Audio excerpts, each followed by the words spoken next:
ඔය ළමයින්ට කැමති නැද්ද? ඇයි නිවන්ස එහෙම වෙන්නේ? මහාචාර්ය කවීන්ද්‍ර සේනානායක. මේ වෙද්දි නවකතා පොත් 12ක්, කෙටි කතා පොත් 7ක්, කවි පොත් 2ක් ලියලා තියෙනවා. මේ එකකවත් ළමා චරිත නැහැ. අඩුම තරමේ ළමයි ගැන සඳහනක්වත් නැහැ. හෙලෝ ආච්චි. හොඳ නිවුස් එකක් තියෙනවා. අර ඔය ආසම් මල් జాතිය. අන්න අද හොඳට පිපිල. මම පොකුරක්ම කඩාගත්තා වාසියකට දාන්න. ඔයාව මතක් වෙන්න. සෝරි අනේ පරක් වුණා චුට්ටක්. දුවට අද ආෆ්ටර් ස්කූල් මං යාව යාළුවෙක්ගේ අම්ම කෙනෙක්ට බාර දීලා ආවේ. කෝ අම්මා. මට දුවව ගන්න කිව්වා. අම්මාව තනියමත් ඇරියද අංකල් එක?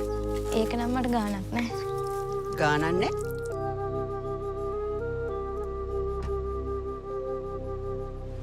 මොකද ඔය තරහින්? එහෙම නෑ. මෙතනට ආවේ සෙලිබ්‍රේට් කරන්න. සෙලිබ්‍රේට් කරන්න ඕන ඔයාලා දෙන්නට එන්න තිබ්බන්. මාව මොකටද අදගෙන ආවේ? කායික නවත්තන්න. ඇයි? කොහෙද ඔය යන්නේ? දුව තරහවත් එක්ක නෙමෙයි. ඒ වුණාට මං හින්දා ඒක වැඩි වෙනවනේ. එන්න කලින් Google කරාද ළමයි කරන සෙල්ලම් මොනවද කියලා? රිසර්ච් කළා තාත්තා කෙනෙක් වෙන්නද හිතුවේ? රටේ ප්‍රසිද්ධ අයගේ පෞද්ගලික ජීවිතවල වැරදි හොය විමර්ශා කරන නිමන්සට තමන්ටත් පෞද්ගලික ජීවිතයක් තියෙන බව මතක් කරලා දෙන්න හොඳ නිවුස් ඔන්න දැන් කරලියට ඇවිල්ලා. අන්තිම ප්‍රෝග්‍රෑම් එක ලොකුවට ගියේ නෑ නේද? කවුද ඊළඟ ප්‍රෝග්‍රෑම් එකට එන්නේ? ඔයාට ලොකු වීව්ස් ගාන, ලයික්ස් ගාන, ෂෙයාර්ස් ගාන, කමෙන්ට්ස්, ෆොලෝවර්ස්ලා. ඔයාගෙන යන කුණු කතා, කුණු නිවුස් ඒවට අදාළ නෑනේ. ක්ලාස් ටීචර් තමයි කිව්වේ මේ ටර්ම් එකේ චනුලගේ ග්‍රේඩ්ස් වෙනදට නැති විදියට වැටලා තියෙනවා කියලා.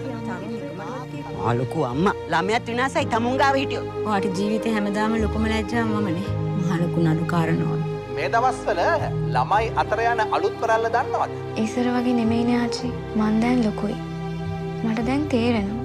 ප්‍රශ්නේ අපි හිතුවට වඩා දුරට ගිහින් තියෙන කවීන්ද්‍ර. අයියෝ දුවට ඇත්ත කියන්නේ නැත්තේ.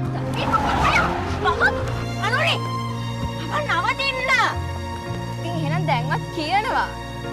මේ බොරුව නවත්තනවා. ඇයි මේ නැති තාත්තා කෙනෙක් ගැන අහන්නේ ඔයා? ඔයාට නැත්තේ හස්ද? මට නැත්තේ තාත්තා. ඔයාට ඒක තේරෙන්නේ නැද්ද?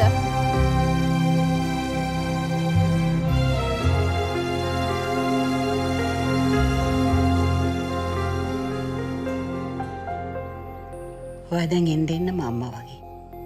යාළුවොත් කියනවා. ඇයි ඔය ආස නැද්ද එහෙම වෙනවට? අම්මා ලස්සනයිනේ.